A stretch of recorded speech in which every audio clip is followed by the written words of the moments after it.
قسم کھائی ہوئی ہے کہ سب کے شعر لگائیں گے بس اپنا شعر نہیں لگائیں گے. تو ہر شاعر کا انتخاب وہاں پہ موجود ہے. آپ پڑھ سکتے ہیں کہ فلاں شاعر کا بڑا خوبصورت شعر اور فلاں کا شعر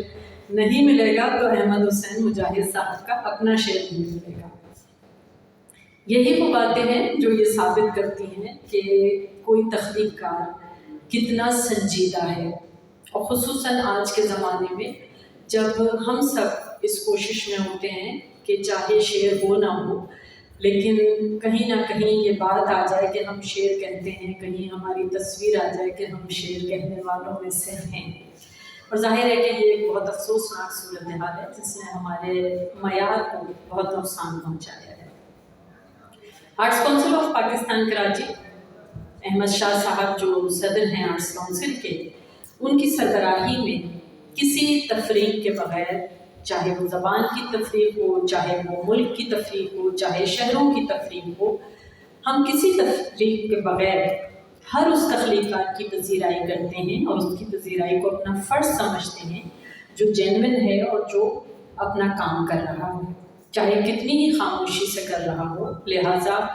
یہ ہمارے لیے اعزاز کی بات ہے کہ arts Council of Pakistan Karachi کی ادبی کمیٹی شعر و سخن نے اس محفل کا اہتمام کیا ہے. احمد حسین مجاہد صاحب چونکہ آپ لوگوں کے لیے نسبتاً ایک نیا نام ہوگا اس لیے ہم ان کا تھوڑا اور تعارف کرا دیں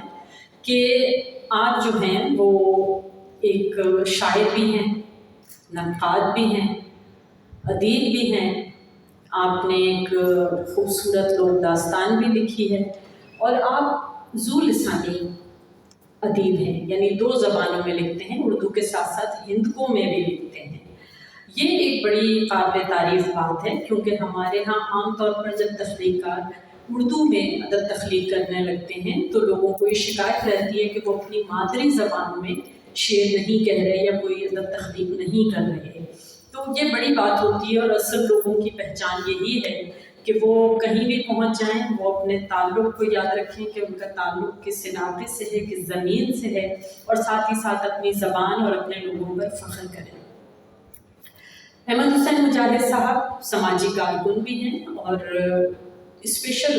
افراد کے لیے بہت اہم کام کرتے رہے ہیں, اور اس حوالے سے انہوں نے شاعری کا ایک بہت خوبصورت انتخاب بھی شائع کیا, چاند پر رکھے خواب, اور وہ بہت خوبصورت ایک کام تھا جو ان افراد میں تقسیم بھی کیا گیا اور سب نے بے انتہا اس کام کو سراہا. اسی طرح ہم اور آپ جانتے ہیں کہ جب زلزلہ آیا تو بالا کوٹ میں کس قدر تباہی آئی تھی, تو اس حوالے سے بھی ایک بہت اہم کام احمد حسین مجاہد صاحب کا منظر عام پر آ چکا ہے. اور شاعری کے ان کے 3 مجموعے منظر عام پر آئے ہیں. اگر آپ وہ مجموعے پڑھیں, کیونکہ ہم نے ان کی شاعری بہت غور سے پڑھی ہے اور اکثر جب ہم کلاس میں بچوں کو پڑھا رہے ہوتے ہیں تو ہم ان کے اشعار مثال کے طور پہ پیش کرتے ہیں, کیونکہ بچوں کو ہمیں لگتا ہے کہ کلاسکس کے ساتھ ساتھ آپ کو اپنے ہم عصروں کو بھی پڑھانا چاہیے تاکہ بچوں کو یہ محسوس ہو کہ آج کے لوگوں کی زبان کیا ہے, مسائل کیا ہیں, اور وہ کس طرح لکھ رہے ہیں. اور اسی دوران پھر ابھی ہم رخسانہ صبا کو بھی بتا رہے تھے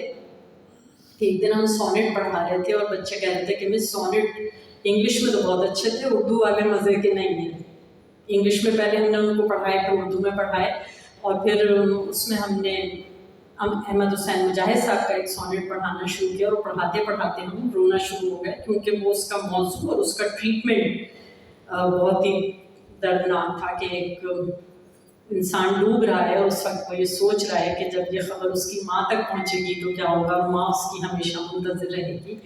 وغیرہ. تو ان کی شاعری میں جو ان کی لفظیات ہیں, جو ان کے موضوعات ہیں, اور پھر ان موضوعات کا جو ٹریٹمنٹ ہے وہ بہت مختلف ہے.